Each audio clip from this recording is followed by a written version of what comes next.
are going. Let's bring in the author, S.E. Cupp, Fox News contributor Leslie Marshall as well. You first, Leslie. This can't be good news for the president. You see those numbers.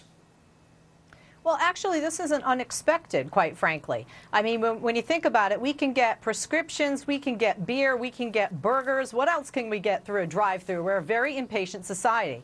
And if you remember, when President Obama first became president, he said, we're going to turn this economy around. It's going to take time. We're going to have some setbacks. We're going to make some gains and then have some setbacks. And that's exactly what is happening. So I'm not surprised, and I'm sure the president and his administration aren't surprised, because Americans are impatient until they feel the money in their wallets. Their perception is that things aren't moving in the right direction, but they are. Give him time, SC, is what Leslie's essentially saying. What do you say? Absolutely. Well, I mean, to blame society and our impatience, I think, is painting with a bit of a broad brush. Why is that? He's had enough time?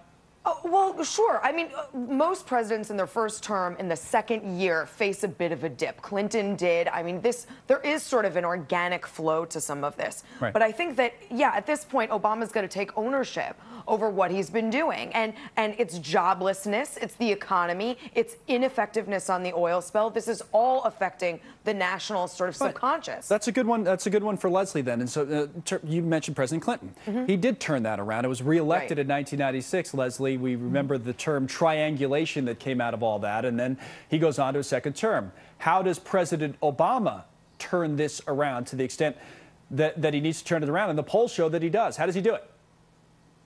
Well, he will do. First of all, am I president? Is he calling me to ask me that? In my opinion, and I'm not placing blame, by the way, on the American people. I mean, it's just a reality. No one person, no one administration, no one party is responsible for the economy. I've said it before, I'll say it again. It takes 10 months to get fat to have a baby and 2 years to lose the weight. You don't have an economy where we're at after 8 years and then expect it to turn around in less than 2. How does he turn it around? How would he turn it around? Does he go to the Senate? Does he go farther to the left?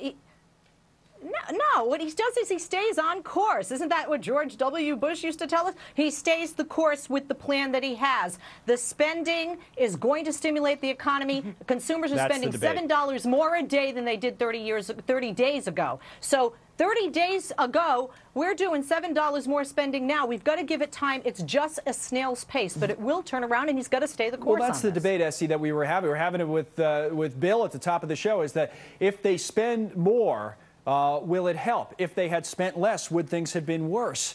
The American people, I think it's fair to say right now, the political winds have kind of gone against the spending. Whether it's right or wrong, only time is going to tell. No, definitely. And even Democrats, sort of writ large, are reconsidering their image as tax and spenders. And now they're thinking, well, we'll be tax and cutters, maybe. They should be cut and cutters. But, you know, I guess we'll take what we can get. But that'll help Republicans in the midterm elections, which is probably what you're hoping for. It would, of course. But at the same time, you know, I really like the idea of sticking with the plan. But what is the plan? And I think that's the frustration that you're seeing reflected in these polls. We don't know what the plan is, other than to spend, spend, spend. S.E. Cupp, Leslie Marshall, thank you to both of you for coming on deck. We are revving up for the